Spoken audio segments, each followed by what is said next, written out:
네, 감사합니다. 믿음은 보이지 않는 것의 실상이라고 하였습니다. 정말 말씀하신 대로 잘생겨지셨으면 좋겠습니다. 예, 참 저희 이렇게 맛있는 식사도 했으니까 저희가 영적으로도 또 풍족한 맛있는 식사하는 귀한 강의 시간이 되기를 간절히 바라겠습니다. 저희가 해외여행 갈 때요, 꼭 챙겨야 되는 별거 아니고 사이즈도 크지도 않고 비싸지도 않아요. 근데 안 챙기면 큰일 나는 게 하나 있습니다. 물론 여권. 예. 근데 여권은 여권을 설마 빼먹고 해외 가지는 않겠죠? 그러니까 해외 가서 이거 안 가져왔다. 큰일 나는 게 한 가지가 있습니다. 예. 믿음이 크십니다. 예. 그게 뭐냐? 이 변압기. 도란스라 그러죠? 왜? 그래서 전기 우리는 220V 쓰는데 해외 가면은 거의 220V를 안 쓰죠. 그래서 요거 바꿔주는 트랜스 요걸 가지고 가야지만 이 전기를 저희가 제대로 쓸 수가 있어요. 근데 제가 이 얘기를 왜 꺼냈느냐? 자, 오늘 이 제사장의 위임식과 취임식, 제사장이 바로 이 변압기 역할을 합니다. 제사장이 없으면은 짐 다 싸가지고 하나님 앞에 가려고 하는데 들어가지를 못해요. 아니 성전을 다 열심히 성막을 짓고 열심히 다 조리까지 끝냈어요. 근데 다 끝내고 났는데도 제사장이 없으니까 성막이 성막으로 작동할 수가 없습니다. 자, 우리가 출애굽기 40장 35절 말씀 보시면요, 이 출애굽기의 대단한 이야기가 마치 엔딩이 너무 허무한 엔딩으로 끝나는 것 같아요. 왜냐? 요즘 영화들 보면은 요즘 영화들은 또 한 번에 안 끝나더라고요. 끝나고 나면은 그 크레딧 이름들 나오잖아요. 그 이름들 나오는 거 다 보여주고 나서 맨 마지막에 한 30초 1분짜리 짤막한 반전 있는 걸 싹 틀어줍니다. 근데 출애굽기도 그렇게 돼 있어요. 40장까지 이스라엘 백성들이 10대 재앙을 경험하고 광야에서 나와가지고 이 시내산에서 그 장엄한 순간에 하나님의 언약을 받고, 그리고 드디어 하나님 말씀대로 성막까지 다 지었어요. 그리고 그 성막을 건축하고 조립을 끝냈습니다. 그리고 이 성막은 하나님께서 이스라엘 백성과 함께 하겠다고 지으신 곳이에요. 그래서 그 함께하는 곳을 향해서 모세가 나아가면서 끝났는데 35절에서 뭐라고 나오느냐? 하나님의 영광으로 인해서 모세가 성막에 들어가지 못했으니. 그러니까 이 엔딩이 너무 황당한 거예요. 하나님이 우리 같이 살자 하고 집 다 지어 놓으셨는데, 마치 우리가 해외 갈 때 이 가방에다가 해외에서 쓰려고 커피포트니 노트북이니 다 챙겨갔는데 안 꽂아져요. 아무것도 쓸 수가 없어요. 근데 그때 하나님께서 어떻게 이 성막 안에 들어오고 어떻게 하나님께 나아가는지 레위기의 말씀이 시작이 되고, 그 레위기의 5대 제사 이야기, 우리 방금 전에 강의를 통해서 공부했던 이 5대 제사 이야기가까지 다 끝난 다음에, 자, 5대 제사에서 꼭 필요한 게 제사인이 있어야 됐고 제물이 있어야 됐어요. 그런데 제사인과 제물만 있는 것이 아니라 제사장이 있어야 돼요. 그래서 제사장의 이야기가 바로 이 위임식과 취임식에 아주 중요하게 기록이 되어 있습니다. 그래서 우리가 이 제사장은 어떤 존재냐? 제사장은 하나님과 사람 사이에 있는 속죄의 중보자입니다. 죄로 인해서 하나님께 갈 수 없는 부정한 사람에게 죄가 없는 것처럼 덮어주고 그것을 깨끗하게 가리워줄 수 있는 중보자, 그것을 하나님께 간구하면서 속죄를 입게 하는 중간다리 역할하는 것이 바로 이 제사장이에요. 그러니까 중보자라는 것은 하나님 편에서는 이스라엘을 대표합니다. 그리고 이스라엘 입장에서는 하나님을 대표해요. 그러니 이 중보자 제사장에게는 엄격한 성별이 요구되는 것을 볼 수가 있습니다. 이 제사장의 위치에 대해서 민수기 16장 48절 보니까 죽은 자와 산 자의 사이, 또한 레위기 6장 7절 말씀에서 제사장이 무엇이든지 그 속함을 구하면은 죄를 사함받는 것을 말씀을 하고 있고, 또한 신명기 33장 10절 말씀에 이 제사장의 사명이 율법을 가르치고 제사를 하나님께 드리는 것에 있다는 것을 말씀하고 있습니다. 그래서 이러한 엄격한 성별에 대한 요구, 이거를 눈에 보이게끔 보여주는 것이 제사장이 입고 있는 특별한 대제사장의 예복입니다. 이 대제사장의 예복은 성경에 그냥 이쁜 옷을 만들어서 입혔더라 대충 써 있지 않습니다. 우리가 출애굽기 28장에서는 이 옷을 어떻게 만드는지 한 장 분량으로 상세하게 설명을 했어요. 그리고 29장에서는 그 옷을 입히는 방법, 입히기 위해서 행해야 되는 위임식 규례에 대해서 또 한 장에 걸쳐 갖고 상세하게 설명을 합니다. 그리고 출애굽기 39장에서는 이것이 이 출애굽기 28장에 말씀하신 대로 그대로 만들었다는 것을 재차 반복해서 그대로 기록을 했어요. 이런 구조는 성막과 동일합니다. 성막도 전반부에 성막을 이렇게 만들어라라는 하나님의 명령을 기록하고 40장에서는 그 37장 38장에 보면은 그것을 조립하는 만드는 이야기, 그리고 그 뒤에 40장에서는 조립하는 이야기가 상세하게 기록이 돼 있어요. 마찬가지로 이 예복을 마치 작은 성막처럼 대우하면서 예복의 중요성을 강조하고 있습니다. 그리고 출애굽 레위기 8장 6절부터 9절까지 말씀 보니까 아론이 제사장 위임식을 거행하면서 실제로 이 옷을 입기까지의 과정을 또 상세하게 기록을 하고 있죠. 그래서 우리가 성경을 보니까 세 군데나 이 예복을 입는 이야기를 상세하게 쓰고 있어요. 게다가 위임식은 그냥 진행된 것도 아니고 이 위임식이 진행되면서 여호와께서 명하신 대로 되었다 10번을 반복하면서 하나님의 명령대로 철저하게 모든 것들이 진행된 것을 강조해서 기록하고 있습니다. 이것은 제사장이 어떤 존재인지, 그리고 제사장이 얼마나 중요한 존재인지를 설명해주고 있죠. 우리가 더더욱 놀랄 만한 것은 우리가 이 구속 시리즈 제12권에 아주 중요한 핵심 포인트인데요. 제사장의 위임식은 성막 다 지었으니까 이제 제사장 위임식 해야겠다 대충 해서 부른 것이 아니라 하나님께서 정확한 시간표 가운데서 위임식을 진행하셨고 그 위임식이 예표하는 바를 예수님께서 성취하셨어요. 이게 바로 이 구속 시리즈 12권을 통해서 유언 약속 속에 세계 최초로 드러나는 너무너무 중요한 영적인 교훈이라고 할 수가 있겠습니다. 자, 우리가 이 내용을 우리가 이해하기 위해서 먼저 주전 1446년 출애굽 당시에 있었던 유월절과 무교절, 초실절, 이 유월절 절기들에 대해서 먼저 살펴보도록 하겠습니다. 자, 우리가 이 성경을 볼 때 오늘 우리는 2025년의 성경을 보고 있잖아요. 그러니 주전 1446년, 1445년, 뭐 몇 년 그냥 다 개별적인 사건으로 읽히기가 쉬운데 우리가 타임머신 타고 당시로 돌아가 봐야 돼요. 저희가 2024년 1월쯤에 있었던 이야기들 잘 기억나시죠? 바로 작년에 있었던 이야기들. 기억 안 나세요? 예, 작년 이맘때쯤에 뭐 교회에서 어떤 행사를 했었다. 그래서 이제 우리가 사순절을 보내고 있고 또 얼마 안 있으면은 고난주간과 부활절이 있어요. 작년에 고난주간 때 뭐 했지? 작년에 부활절 때 뭐 했지? 그 하나씩 기억이 새록새록 떠오릅니다. 근데 당시도 그랬다는 거예요. 당시도 이스라엘 백성들이 출애굽했을 때, 그리고 출애굽하고 1년이 딱 지나면서 이 출애굽 제2년 1월 1일 날 성막을 완공하게 되고, 그리고 그 이후에 제사장의 위임식과 취임식이 일어납니다. 그러니 이스라엘 백성들은 이제 출애굽한 지 1년 된 사람들이에요.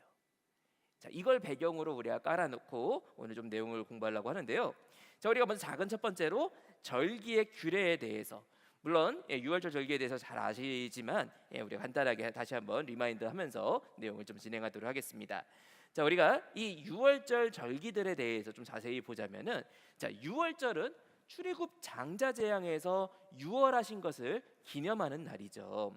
그래서 이 이스라엘 백성들이 장자 재앙에 장자들 같이 죽임 당하지 않고 하나님께서 어린 양의 피를 문설주에 바른 집마다 장자 재앙을 그 자리에 펼치지 않고 유월하셨다, 넘어가셨다. 그래서 이것을 유월절이라고 이야기합니다.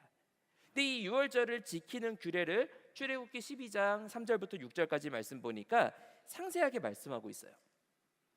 유월절 날 하나님께 드릴 어린 양, 이 어린 양은 미리 골라야 됩니다. 그래서 1월 10일 날 미리 양을 취하고, 그리고 그 양이 혹시나 흠이 있거나 무슨 문제가 있지 않은지 면밀히 살핍니다. 그리고 아무 문제가 없으면 14일 날 해질 때, 이 해질 때라고 번역되어 있는 히브리어 원문은 벤하 아르바임이란 단어인데, 이거는 두 저녁들의 사이란 뜻이에요. 그래서 오늘날 현대 시간으로는 오후 3시부터 오후 6시경을 가리킵니다. 뭐 다양한 그 주장들이 있지만, 이런 수거가 나온 거에 대해서 대략적으로 우리가 해가 짧아지는 겨울이 있고 해가 길어지는 여름이 있죠. 이 겨울에는 해가 빨리 떨어져요. 그래서 뭐 한 6시, 5시만 되면 벌써 어둑어둑하기 시작합니다. 그런데 우리가 여름이 되면은 뭐 7월 정도가 되면은 뭐 6시가 뭐예요? 7시 반, 8시가 돼도 환해요. 그러니까 시간이 저녁이란 시간대가 왔다 갔다 하죠. 그래서 아마 이러한 저녁이란 시간대가 1년이 움직이는 것에 따라서 이런 수거가 나왔을 것이다라고 추정을 합니다. 그래서 어쨌든 이 시간대 3시부터 6시에 저녁이라고 할 수 있는 시간대에 양을 잡고 그것을 14일 날 양을 잡는다라는 것을 6절에서 말씀을 하고 있습니다. 자, 이것이 유월절 규례고요. 그리고 유월절 다음 날인 15일부터 21일까지 7일간의 기간이 바로 무교절이 되겠습니다.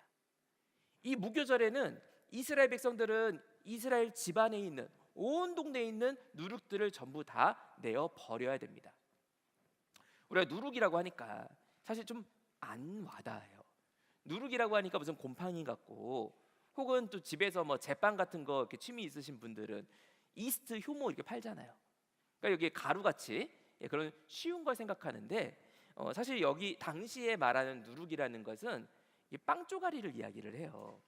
그러니까 유교병을 어떻게 만드느냐, 빵을 먹다가 다 먹지 않고 조금 남겨놓습니다. 그리고 그 남겨놓은 빵은 삭혀요.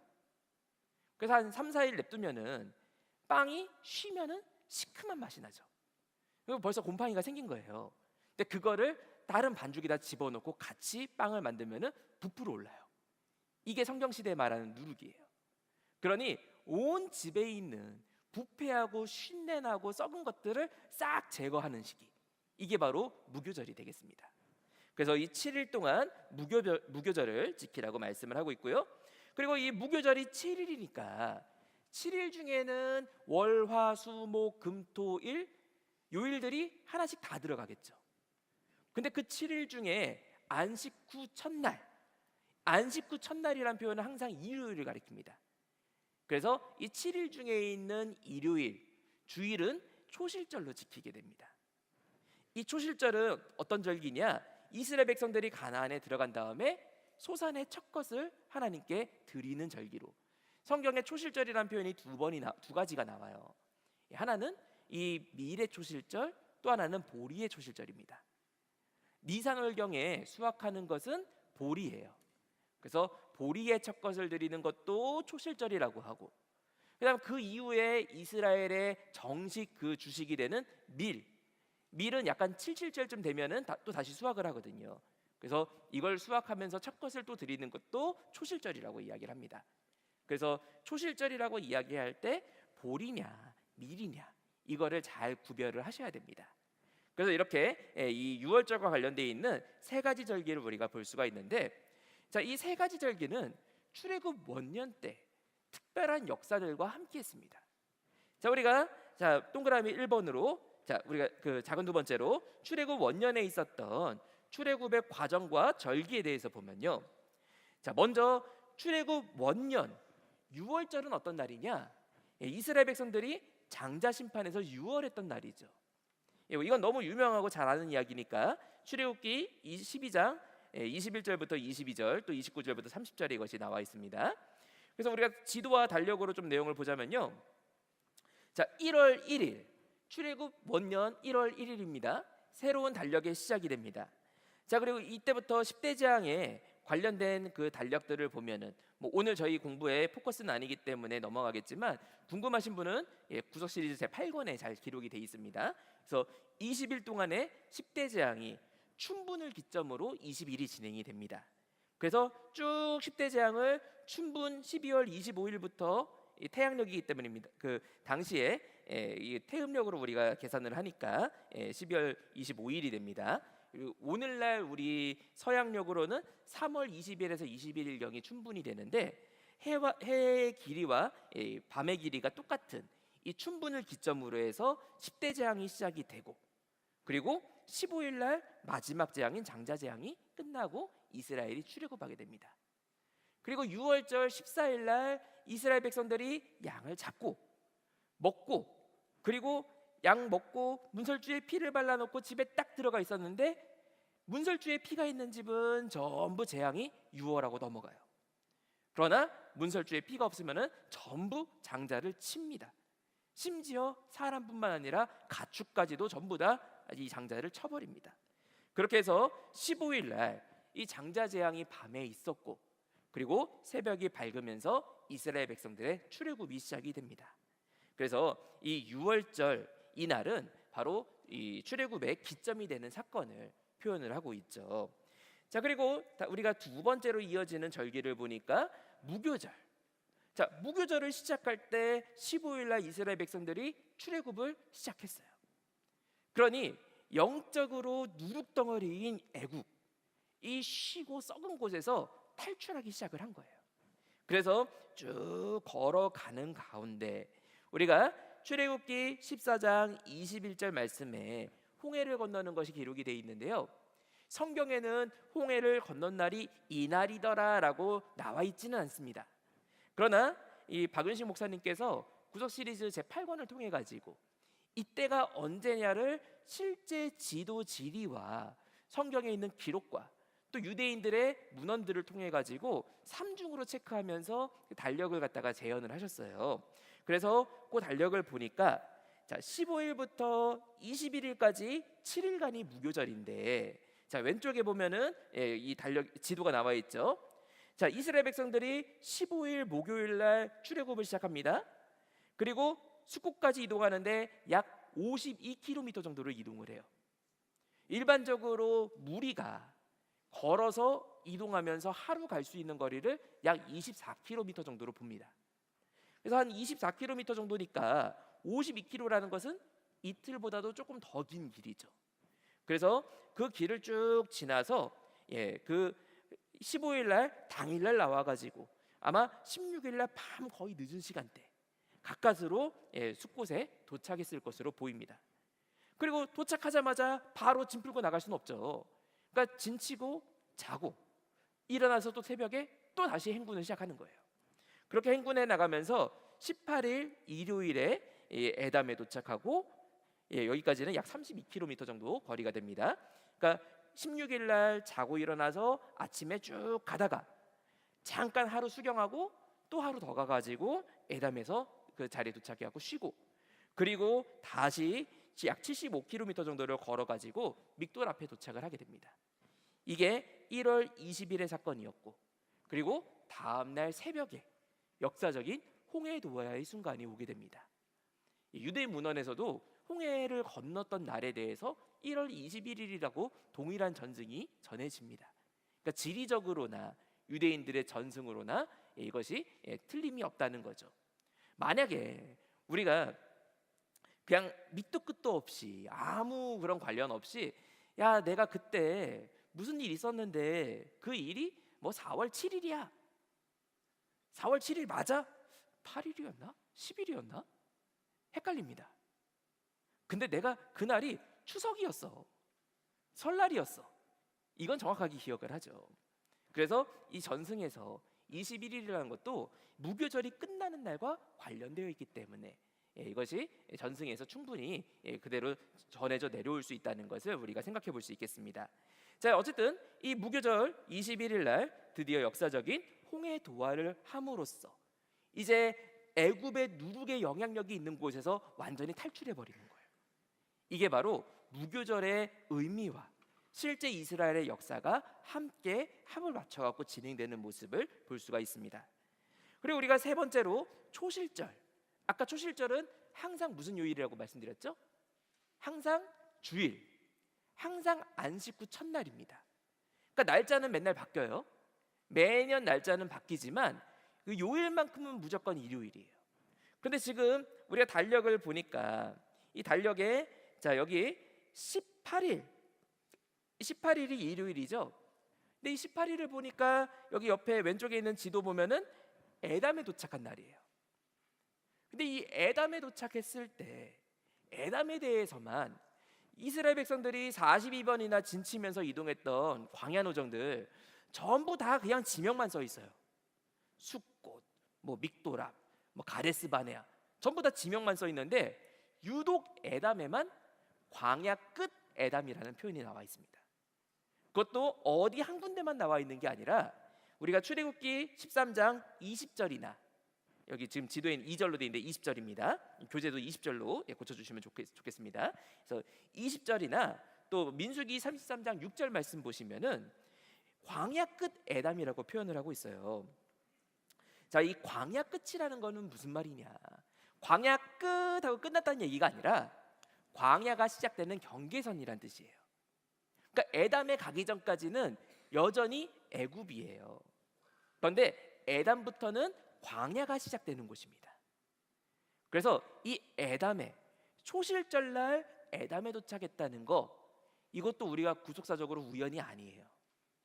우리가 주일날은 예수님의 십자가 부활이 있었던 날입니다. 이날 우리의 생명이 시작이 되었죠. 그리고 생명을 얻은 성도로서 교회의 성도로 탄생한 날이기도 해요. 그래서 사도행전 7장 38절 말씀에서는 우리의 교회 생활을 가리켜 광야 생활이라고 말씀하고 있습니다. 이스라엘의 광야 생활도 에담에서 첫 것으로 드려지면서 시작이 된 거예요. 오늘날 우리도 하나님 앞에 첫 것으로 드려지면서 교회 생활을 시작하여 천성을 향해 달려가고 있는 성도들인 줄로 믿습니다. 자, 우리 두 번째로 그럼 1년이 지난 뒤에 있었던 제사장의 위임식과 취임식에 대해서 보도록 하겠습니다. 사실 저도 이 12권 책을 읽기 전까지는 위임식이 뭐고 취임식이 뭐고 처음 들어보는 단어였어요. 그리고 이게 날짜가 성경에 나와 있다는 거는 생각을 요만큼도 한 적이 없었어요. 그런데 이 날짜가 성경에 대놓고 나와 있진 않지만 그것이 감추어져 있어요. 그리고 그것을 쫙 열어서 조명할 때 그 안에 압축되어 있는 하나님의 어마어마한 구속 섭리가 드러납니다. 자, 우리가 그 내용을 잠시 보자면요. 자, 먼저 위임식이란 아론과 아들들을 제사장으로 세우는 예식입니다. 이 위임식을 통해서 아론과 아들들이 제사장이 되는 거예요. 그리고 취임식은 이제 제사장이 된 다음에 처음으로 드리는 예배입니다. 그러니까 우리가 쉽게 말씀드리면 제사장의 위임식은 목사 안수 받기 전에 마지막 영성 수련회 면접 과정이라고 생각하시면 좀 쉬울 것 같습니다. 그리고 취임식은 이제 목사 안수 받은 다음에 목사 안수 끝나고 나서 담당하는 첫 예배예요. 제가 처음 목사 안수 받았을 때 얼마나 그 첫 예배가 긴장됐는지 지금도 생각이 납니다. 첫 예배 때 축도해야 되는데 혹시나 축도해서 틀릴까봐 제가 원고를 쓸 때 제가 그래도 시력이 좀 좋은 편이라서 제가 글자 포인트 11로 쓰거든요. 근데 축도 쓰는데 축도 그 기도문 그 길지도 않잖아요. 그 짧은 거를 토시 하나 안 틀리게 글자 크기 20으로 해가지고 이따만하게 써서 이렇게 딱 붙여놓고서 축도했던 게 기억이 나요. 혹시 틀릴까봐. 틀리면 그게 얼마나 망신이에요. 그래서 이 취임식은 아마 내가 아론이라고 생각을 해보면 얼마나 이게 긴장되는 순간이겠어요. 제사장이 내가 이번에 제사장이 처음 되는 그런 나 혼자의 사건이 아니라 역사적으로 목사가 아무도 없었는데 최초의 목사로 임명받는 순간이에요. 그러니까 얼마나 긴장이 되겠어요. 근데 이 상황이 어떻게 흘러갔는지를 상세히 보면은 하나님의 은혜가 이 안에 드러납니다. 자, 우리가 먼저 위임식의 과정을 잠시 그림을 통해서 보자면요. 자, 위임식의 제물들을 아론과 아들들이 준비한 다음에 모세에게 나옵니다. 그럼 모세가 이들을 쫙 씻겨주고 이들에게 옷을 입혀줍니다. 근데 우리 생각에는 야, 옷 입어라 딱 주면은 탈의실 들어가서 싹 입고 나오면 얼마나 편해요. 그런데 아론과 아들들은 아직 제사장이 아니에요. 죄인이에요. 죄인이 스스로 하나님의 것으로 만든 옷인데 제가 좀 입겠습니다 하고 입을 수가 없어요. 그래서 하나님의 역할을 하고 있는 모세에 의해서만 입혀집니다. 그래서 이 당시 아론과 아들들은 아무것도 할 수가 없어요. 그냥 제물을 가지고 나오고 그 제물들이 나 대신에 죽어야 되니까 제물들에게 안수만 할 수 있을 뿐이지 아무것도 못합니다. 나와서 야, 발 내밀어 가지고 씻김 당하고, 야, 손 펴 가지고 옷 입히움을 당하고, 그래서 아무것도 하지 못하는 무력한 모습으로 옷을 입습니다. 그리고 옷을 다 입고 나면은 모세가 아론에게 기름을 쫙 부어주죠. 이 기름을 붓고 나면은 제가 우스갯소리로 이렇게 많이 비유를 하는데 아마 이 당시에 이 모세 때 이스라엘 백성들은 다 건성 피부였을 거예요. 지성 피부가 되기에는 뭐 기름기 있는 요리가 없을 뿐더러 뭐 화장품도 없어요. 그러니까 다 푸석푸석하고 얼마나 건조한 땅이에요. 그러니까 다 푸석푸석한데 누군가 기름을 부음 받았어요. 그러면 얼굴이 쫙 윤기가 납니다. 그리고 그 기름이 올리브유잖아요. 감람유잖아요. 감람유 향기가 얼마나 세요. 딴 사람들은 땀 냄새밖에 안 나는데 눈 감고 있어도 이 사람 싹 지나가면은 향기로운 기름 냄새가 나요. 어디 있는지 몰라. 눈 감고 있으니까 어디 있는지 모르겠지만 우리 주변에 기름 부음 받는 사람이 있구나 다 알아요. 그리고 눈 딱 떠보면은 다른 사람은 푸석푸석한데 혼자 번지르르한 사람, 그게 기름 부음 받는 자예요. 기름 붓는다는 것은 하나님이 얘는 사람 거가 아니라 내 거야 라고 소속을 바꾸시는 거예요. 그리고 소속이 바뀌어진 자에게는 겉으로도 향기로도 증거가 드러납니다. 가끔 그런 사람들이 있어요. 저희도 목사지만 또 목사님 가족들이지만 저희가 밖에 나가서 막 운전하다가 뭐 차가 막 들어오니까 나도 모르게 빵 하고서 그냥 창문 열고서 너 뭐 하는 사람이야? 소리를 팍 질렀어요. 거기서 나 목회 하는 사람이야. 말 못합니다. 나 그냥 중간에 일하는 사람이야. 이야기하고 아유 내가 화내면 안 듣는데 이렇게 이야기를 하겠죠. 그러니까 우리가 기름 부음 받은 자들은 행위나 또 향기나 삶에서 바뀌고 드러나고 누가 봐도 구별이 돼야 된다는 거예요. 이걸 보이시기 위해서 기름을 부어가지고 표시를 합니다. 그리고 그 뒤에 속죄제를 드리고 번제를 드리고 화목제를 드립니다. 근데 여기 중요한 것은 출애굽기에 나와 있는 규례를 보니까 우리 아까 5대 제사 공부했잖아요. 5대 제사 공부할 때 제사장이 하는 일이 있고 제사인이 하는 역할이 있어요. 그러면 아론과 아들들은 지금 제사장 임명식을 하고 있는 순간이잖아요. 제사장의 일을 했을까요? 제사인의 일을 했을까요? 그러면 제사인의 일을 했을 것 같죠? 정확히 말하면 제사인의 일도 못했어요. 아무것도 못했어요. 제사인이 해야 되는 제물을 죽이는 거, 제물의 가죽을 벗기는 거 다 모세가 합니다. 이건 무슨 말이냐? 제사장이 존재하기 전에는, 쉽게 말해 중보자가 존재하기 전에는 아무도 하나님께 제사를 드릴 수가 없어요. 중보자의 역할이, 아론이 제사장으로 임명받는 것이 얼마나 역사적으로 큰 일인지 몰라요. 아론이 없으면, 이 제사장이 없으면은 아무도 제사를 드릴 수가 없어요. 이걸 보여주는 것이 이 모세에 의해서 모든 제사가 주관되는 모습입니다. 그래서 모세가 모든 규례를 다 행하고 7일 동안 이 성막 안에 있으면서 매일매일의 상번제를 드리면서 7일간 하나님 말씀대로 순종하고 기다리면은 마지막에 제사장이 탄생을 하게 됩니다. 이제 출애굽기 19장에서 시내산 언약을 통해서 하나님이 약속하셨던 너희가 내게 대하여 제사장 나라가 될 것이니, 제사장이 탄생함으로써 그 말씀이 성취가 되는 거예요. 그래서 제사장의 탄생은 그냥 단순하게 이때 임명받았구나 할 일이 아니라는 거죠. 그렇게 임명을 받은 다음에 이제 이 대제사장 아론이 다음 날 제8일째가 되는 날에 취임식을 시작합니다.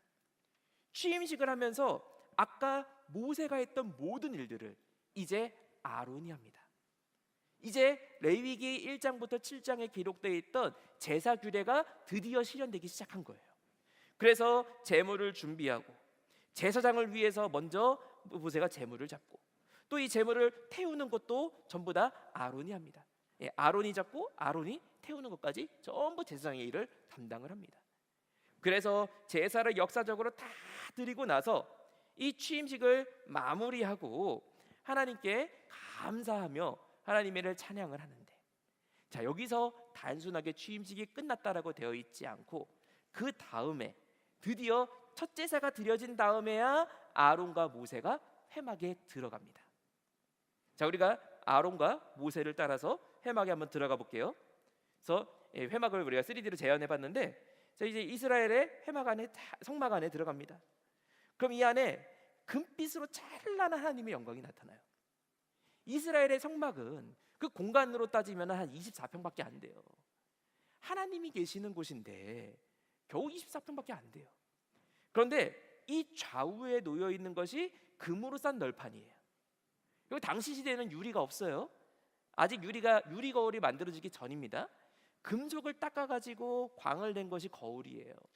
그러니 우리가 엘리베이터 들어가면은 양쪽에 거울이 있어서 서로 무한하게 상이 반사되는 것처럼 밖에서 볼 때는 아유 하나님의 집 요거만해 애게게 하면서 들어갔는데 들어가는 순간에 금빛이 찬란하고 좌우로 쫙 확장돼갖고 무한한 거예요.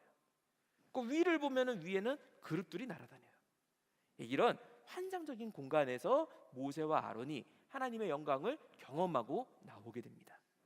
그래서 나온 다음에 감사하는 마음으로 아론이 백성을 향해 손을 들고 축복을 합니다. 축복을 하는데 제가 축복할 때마다 이거 재밌는 부분이라 꼭 말씀을 드리는데, 혹시 손가락 요거 되시는 분 계세요? 이렇게 요거하고 저는 안 되거든요. 요 네 번째 다섯 번째 손가락 붙여가지고 양쪽 다 되시는 분 계세요? 되시는 분들도 있고 안 되시는 분들도 있는데, 지금 이스라엘 유대인들이 내가 무슨 지파 출신인지 모르잖아요. 다 혈통이 짬뽕 돼가지고. 근데 이게 유대인들의 전승에 따르면 손 요렇게 하는 게 엘샤다이의 그 쉰자를 이렇게 상징한다고 이야기를 해요. 그 양손으로 이렇게 해가지고 제사장이 축복했다고 전해집니다. 그러니까 손을 이렇게 드는 게 아니라 손가락 이런 식으로 이렇게 합치는 건데 저는 잘 안 돼요. 근데 그래서 유대인들이 농담으로 하는 게, 야 이렇게 양쪽을 해봐. 다 되면은 너 제사장 지파 출신이야. 저는 이방인 출신 목회자입니다.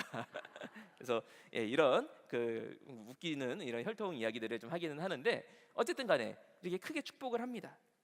그리고 그 축복으로 말미암아 이제 하나님의 영광이 가득한데, 자 우리가 24절 말씀 보니까 불이 여호와 앞에서 나왔습니다. 자 이스라엘 백성들에게 이제 쫙 감사하고 축복하는 동안에 하늘에서 하나님의 불이 팍 떨어진 거예요. 그리고 이 불이 순식간에 이 번제단에 있는 것을 다 태워버렸어요. 그러니 이 불은 무슨 말이냐? 지금까지 취임식 때 드렸던 예배 하나님이 나 받았다, 응답하신 거예요. 오늘 우리가 양심적으로 생각해 볼 때 내가 진짜 신령과 진정으로 예배를 드렸느냐? 아닌 날들이 있어요. 그러니까 우리가 어떤 날은 내가 너무 예배 끝나고 나서 은혜를 너무 많이 받은 거예요. 진짜 오늘 예배는 하나님 받으셨구나라는 게 마음속에 확신 드는 날이 있어요. 그러면 앞으로 예배는 마음속에 이거 받으신 거 맞나? 양심이 찔리는 그날이 우리 예배의 기준이 돼야 될까요? 아니면 하나님께서 받으신 것이 확실하다는 내 마음이 막 벅차가지고 가만히 있지 못하는 그날이 기준이 돼야 될까요? 당연히 받으신 것이라고 믿는 그날이 기준이 돼야 되겠죠. 그러니 제사의 기준은 뭐냐? 첫날 이 취임식 때 하나님이 불로 내가 받았어 인증을 딱 해주신 거예요. 이게 이스라엘이 앞으로 드려야 되는 제사의 기준점이었습니다. 그리고 앞으로 이스라엘이 제사를 드릴 때는 아무 불로나 그냥 막 태우는 것이 아니라 하나님께서 주신 불, 이 불을 가지고 제사를 드렸다라고 전해집니다. 그래서 이스라엘의 전승에 의하면은 이 불은 쭉 성화봉송하는 것처럼 진을 이동할 때도 계속 불을 가지고 이동해가지고 하나님이 주신 불이니까 그 응답의 불을 쭉 가지고 다니다가 솔로몬 성전이 파괴될 때까지 이 불을 지키고 보관했다라고 전해집니다. 자, 어찌됐든 이렇게 어마어마한 사건이 있었는데, 자, 문제는 이날 한 가지 큰 문제가 발생을 하게 됩니다. 그게 무슨 문제냐? 바로 나답과 아비후가 바로 이 취임식 당일날 죽임을 당하게 돼요. 자, 우리가 이 과정을 좀 달력을 동원해서 우리가 좀 살펴보자면요. 자, 주전 1445년 출애굽 제2년 당시의 일정을 저희가 보겠습니다.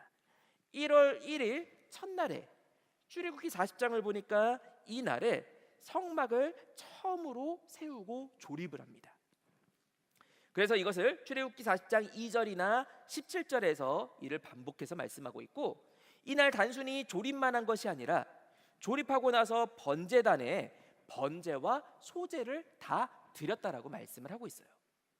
그리고 요세푸스의 기록에 의하면은 번제물을 태우는데 약 3시간 정도가 걸린다라고 증거를 합니다.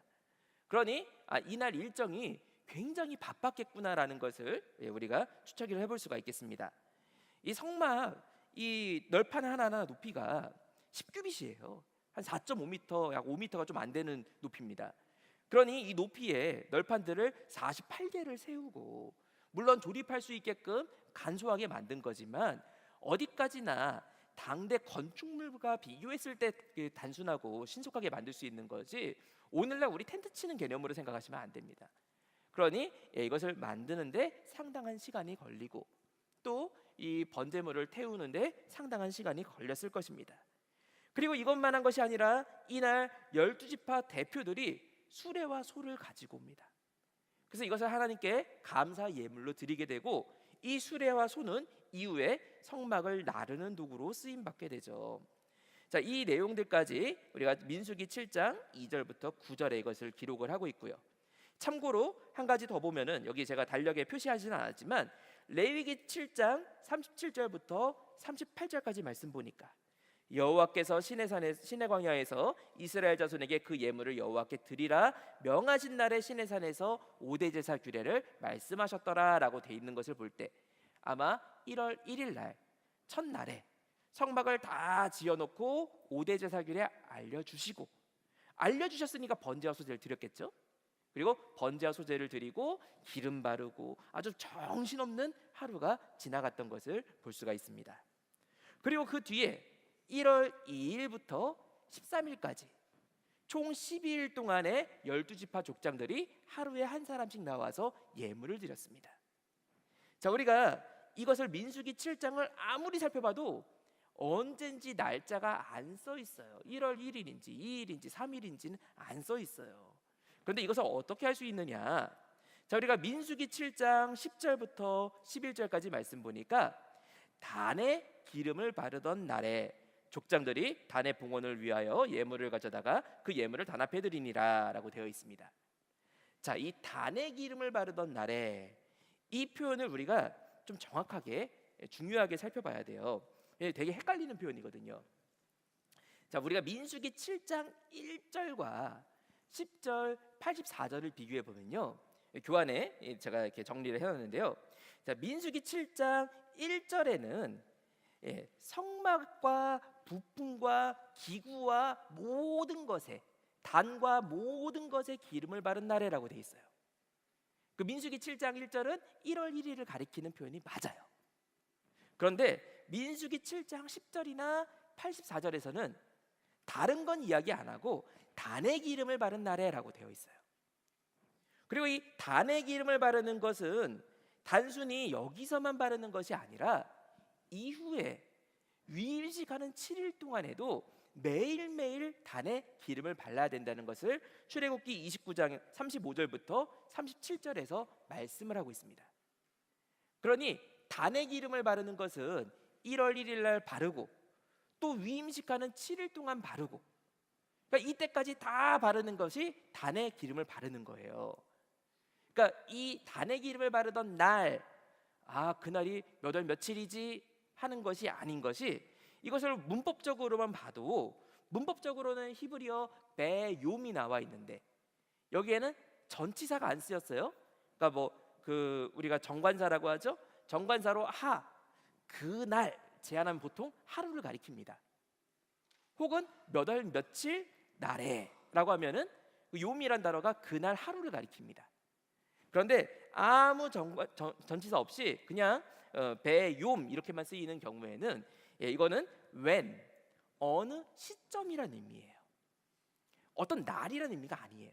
이걸 보여주는 것이 당장 우리가 그 히브리어 문법서 중에 가장 권위 있는 문법서 중에 하나죠. 그 주옥무라우카 문법서를 보면은 여기에서 제가 확대해 볼게요.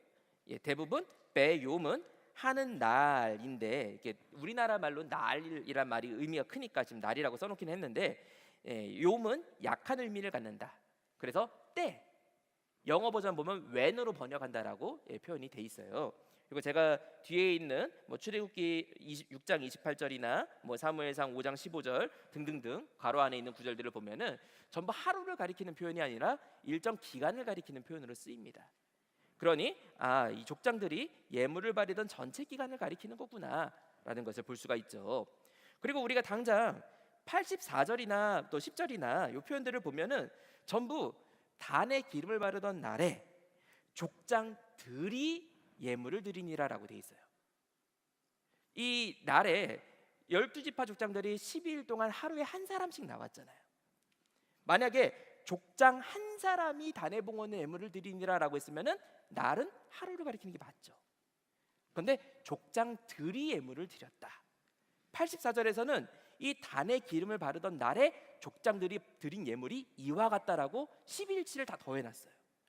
그러니 이걸 볼 때 하루를 가리키는 게 아니구나라는 걸 볼 수가 있습니다.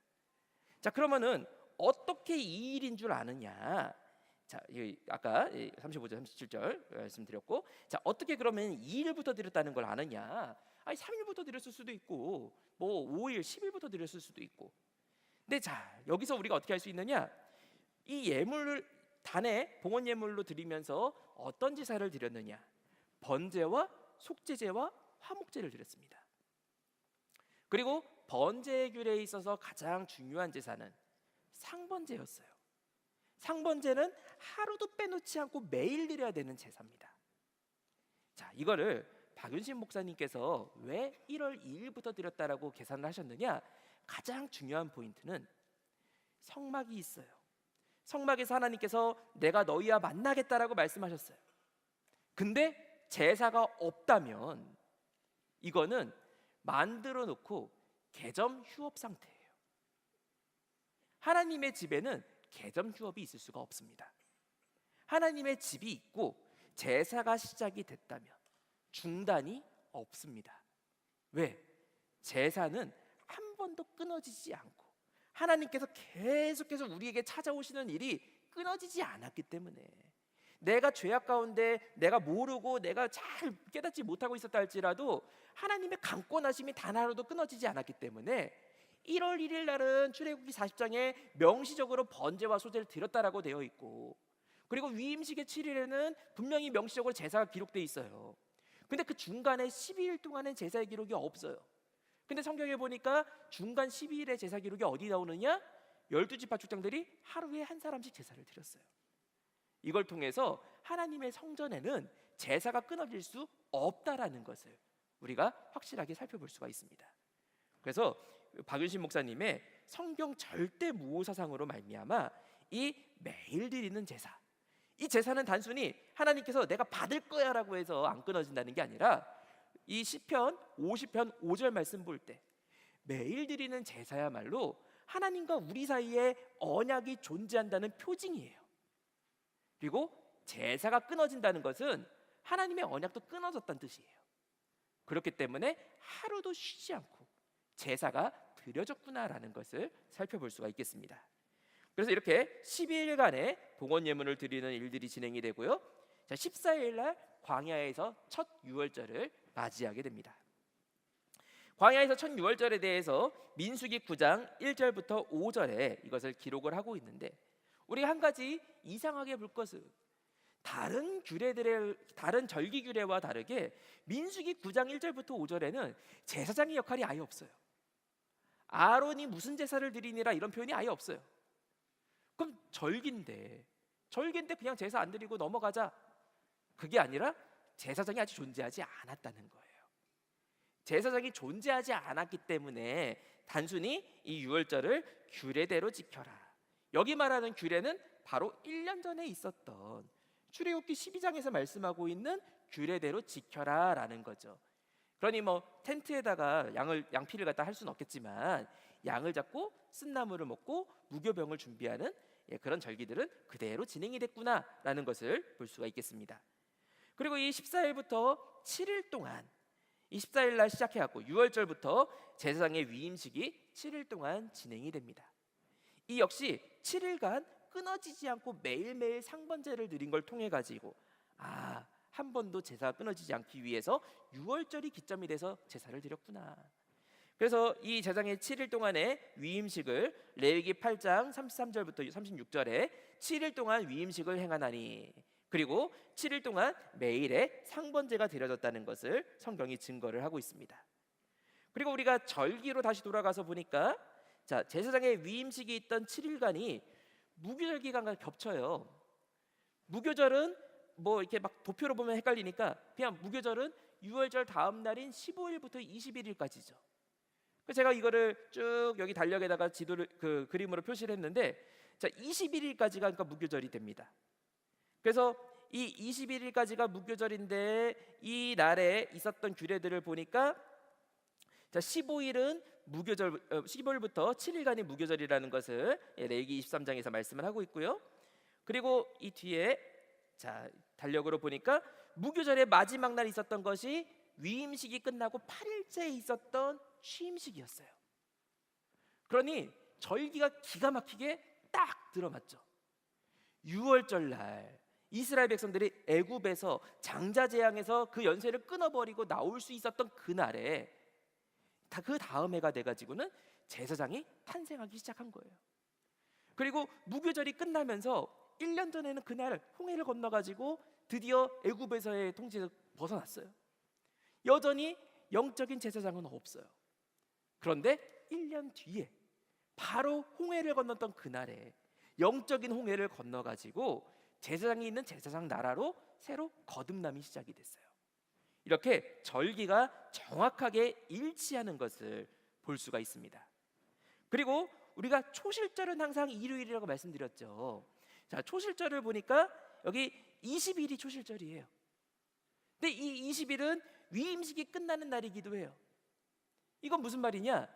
초실절, 첫 열매, 하나님께 드리는 이스라엘 가운데 첫 제사장으로 아론이 드디어 위임이 끝났다, 이런 의미를 가지고 있습니다. 그래서 하나님께서 시간표를 요만큼의 오차도 없이 정확하게 그대로 실행하셔가지고 제사장의 위임식과 취임식을 완성하셨습니다. 그럼 이걸 그냥 성경에 좀 기록해 놓지, 좀 편하게 몇 월 며칠 날 제물을 드리니라, 몇 월 며칠 날 위임식이 끝나니라, 이러면 얼마나 편해요. 근데 왜 그렇게 안 하셨을까? 우리가 잠언 25장 2절 말씀 볼 때 일을 숨기는 것이 하나님의 영화래요. 그리고 그 일을 살펴서 발견하는 것은 왕의 영광이래요. 오늘날 우리가 왕 같은 제사장으로 하나님께 부름받았기 때문에 하나님의 말씀을 자세하게 살피는 가운데 하나님께서 숨겨두시고 마지막 때를 위해서 오래 저장했던 기쁨의 포도주를 마실 수 있는 귀한 말씀의 자리가 이 자리인 줄로 믿습니다. 우리가 베드로전서 2장 9절 말씀처럼 왕 같은 제사장이기 때문에 이들에게 하나님의 구속 경륜의 오묘함을 밝히시기 위해서 이를 숨기셨다는 거예요. 그러면은 이 역사를 다 이렇게 꼭꼭 숨겨놓으신 이유가 뭐냐? 궁극적으로는 이거 몰랐지, 신기하지라고 한마디 하시려는 게 아니라 이게 바로 예수님의 십자가를 예표하고 준비하는 사건이기 때문이었어요. 그래서 오늘 우리가 마지막 3대지로 넘어가서 주 29년 예수님의 십자가 제사에 대해서 살펴보자면요. 자, 작은 첫 번째로 주 29년 예수님의 십자가 제사, 십자가의 3일이 언제였는지 날짜별로 보도록 하겠습니다.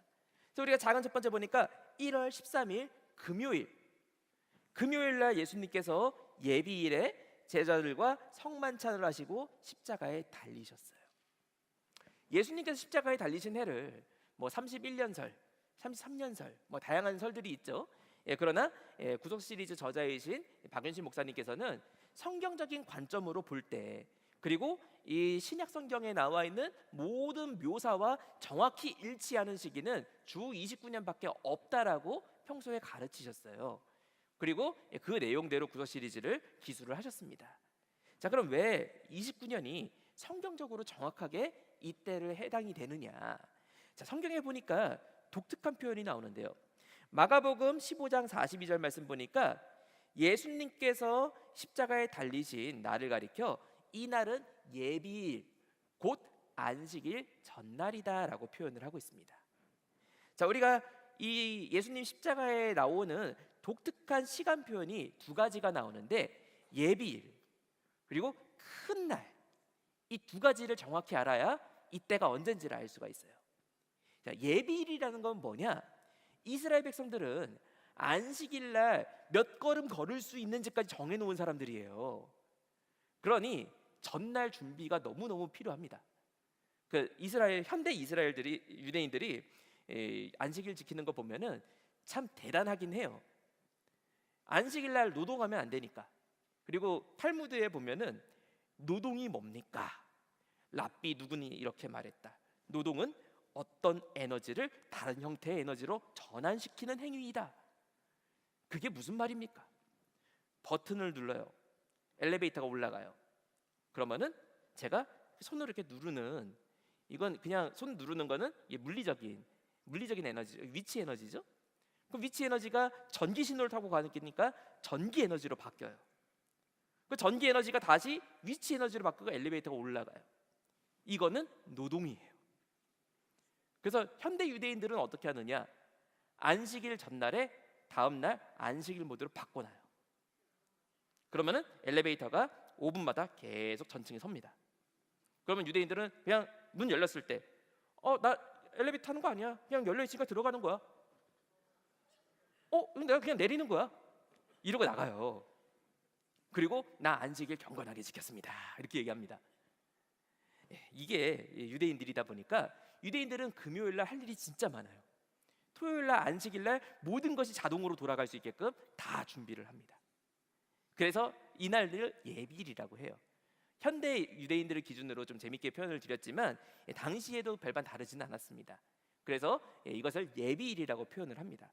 그러니 예비일은 항상 무조건 금요일을 가리키는 표현이에요. 그리고 큰 날인 안식일, 이거는 무슨 말이냐? 자, 이걸 이해하기 위해서 저희가 당시에 그 시간 개념을 다시 보자면은, 유대인식 하루는 우리는 해 뜨면 하루가 시작되었고 해 지면 하루가 끝나잖아요. 그러나 유대인들은 성경 개념처럼 창세기 창조에 나오는 것처럼 이 밤부터 해가 져서 해가 뜨기까지, 그래서 그 밤부터 낮까지 이거를 갖다가 하루로 시간을 이야기를 합니다.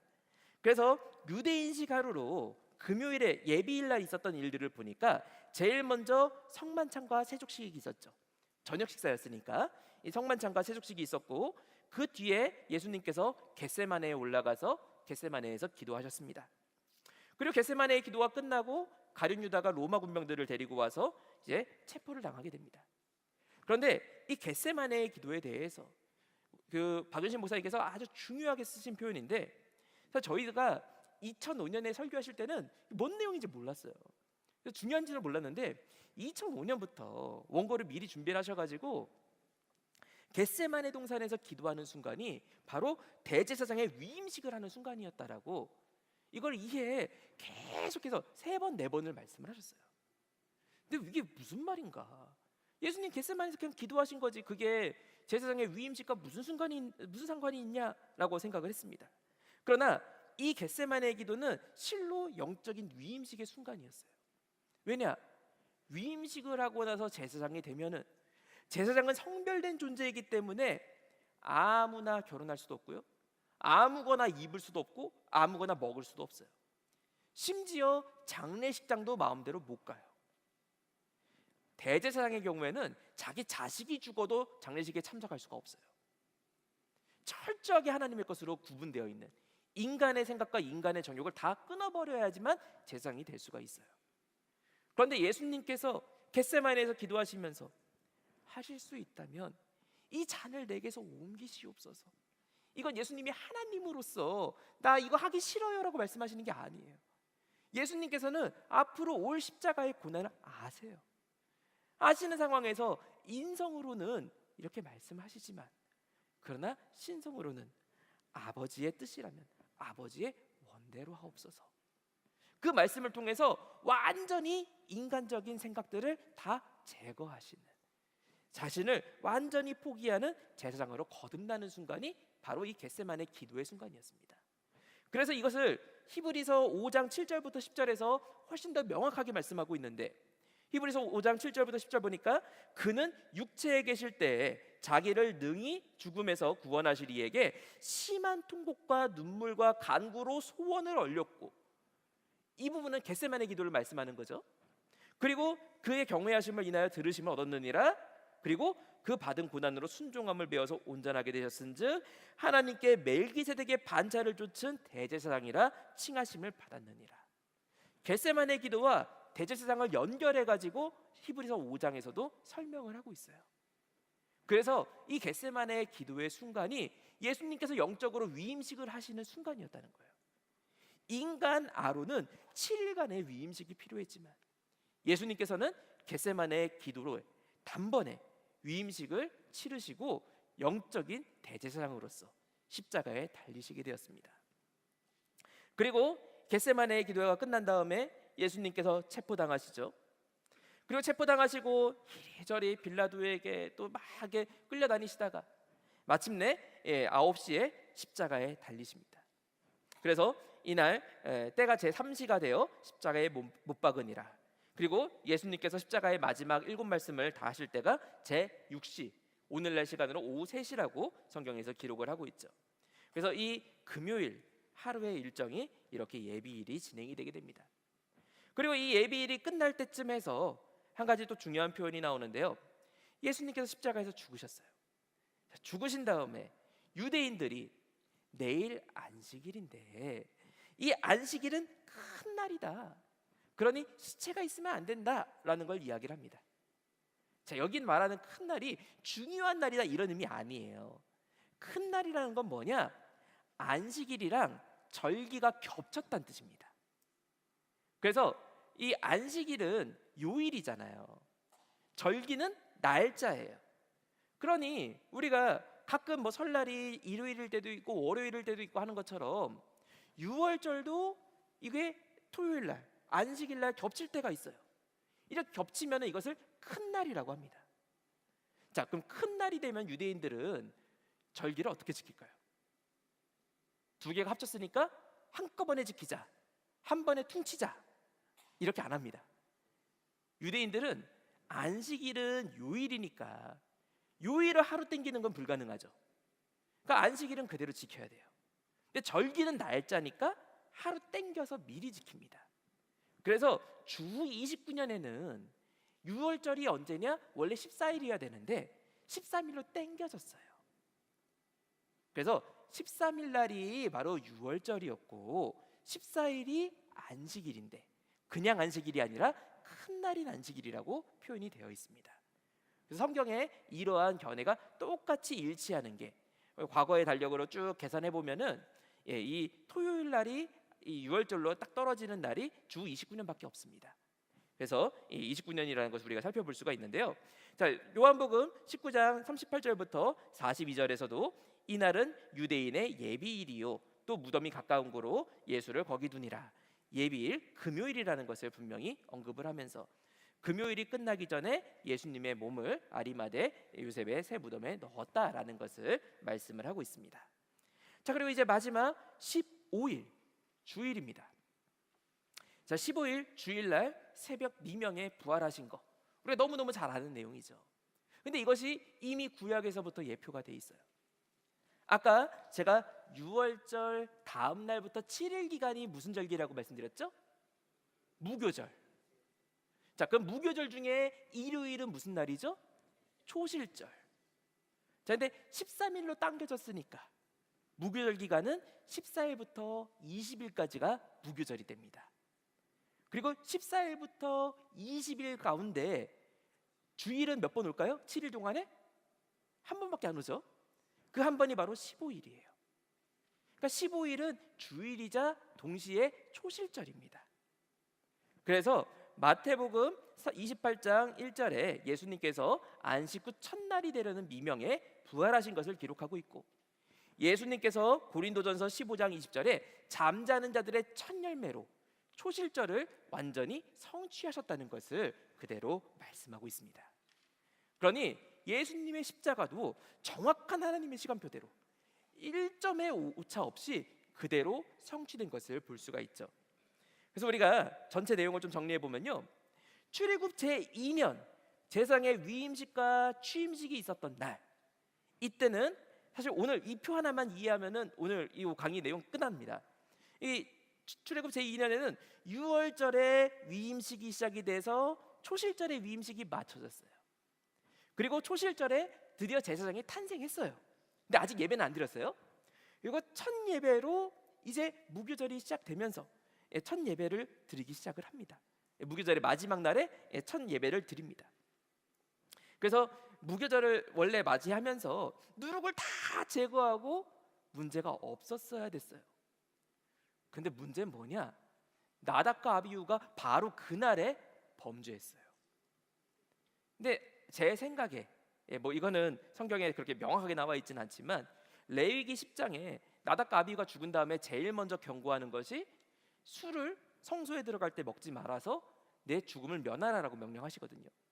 그러니까 아마 제가 생각컨대, 그리고 또 요즘 문화들이랑 같이 이렇게 맞물려 생각해 보면은 7일 동안 위임식 하는 동안에는 성막 안에 있어야 되잖아요. 그러니까 나 그 안에 술 먹어야죠. 들고 가진 않겠죠. 그러니까 7일 동안 술을 먹고 싶은데 못 먹어요. 못 먹고 있다가 이제 다음 날 그 취임식이 있어가지고 딱 나오는데 어쨌든 집은 갔거든요. 집 가니까 다음 날 있을 예배보다 7일 동안 못 마신 술 생각이 더 나는 거예요. 그래서 부어라 마셔라 먹어버리고 다음 날 막 숙취해 막 머리 아파가지고 이게 뭐 이 불이 가스레인지 불이냐 하나님의 불이냐 뭔지 모르고 그냥 아무 불이나 들고 가가지고 향로 그냥 들고 가서 하나님께 드리려고 했다가 그 자리에서 죽임을 당하게 됩니다. 그리고 이 죽임 당한 걸 보고 아론이 얼마나 아버지로서 마음이 미어지겠어요. 근데 그 상황에서 아버지로서의 판단보다 대제사장으로서의 판단을 합니다. 그래서 모세가 이 충격적인 사건을 듣고서 막 도대체 뭐 때문에 이들이 왜 죽었냐 다 찾아봅니다. 하나님 절기대로 진행되지 않은 게 뭐냐, 이거 이 제사 제대로 드렸냐, 이거 제물에 흠 없었냐 하나 다 체크하다 보니까 원래 속죄제는 제물을 다 태우고 제사장에 분배한 것을 제사장이 거룩한 곳에서 먹어야 돼요. 근데 아론이 안 먹고 태워버렸어요. 그래서 모세가 이거 태워서 그렇구나 와 화딱지를 내가지고 야 이거 태우면 어떡하냐고, 하나님이 이거 절대로 태우지 말고 먹으라고 하지 않았냐 질책을 합니다. 근데 그때 아론이 뭐라고 하느냐, 내가 7일 동안 위임식 다 하고 이렇게 하나님께 제사를 드렸음에도 불구하고 나 여전히 부정하다. 내가 이렇게 제사를 드린다고 했는데도 내 태의 열매인 애들조차도 간수 못했는데 내가 어떻게 거룩한 제사장인 척 이 예물을 먹을 수 있겠냐, 하나님께 드린 예물을 먹기엔 난 너무 부정한 사람이라 못 먹겠다, 태워버렸다 고백을 합니다. 그 모세가 듣고서 옳게 여겼어요. 옳다는 거죠. 그럼 만약에 하나님이 이것이 잘못됐다면은 아론이 잘못했으니 이제 제사장 제도 실패다 끝 해도 저희는 할 말이 없어요. 그런데 하나님께서 레위기 10장부터 야 너희가 죄졌을 때는 이렇게 해서 속함을 받아라 쫙 설명해 주시고, 그렇게 해도 불구하고 못 깨닫고 계속 죄인 가운데 있을까 봐 대속죄를 규례를 주십니다.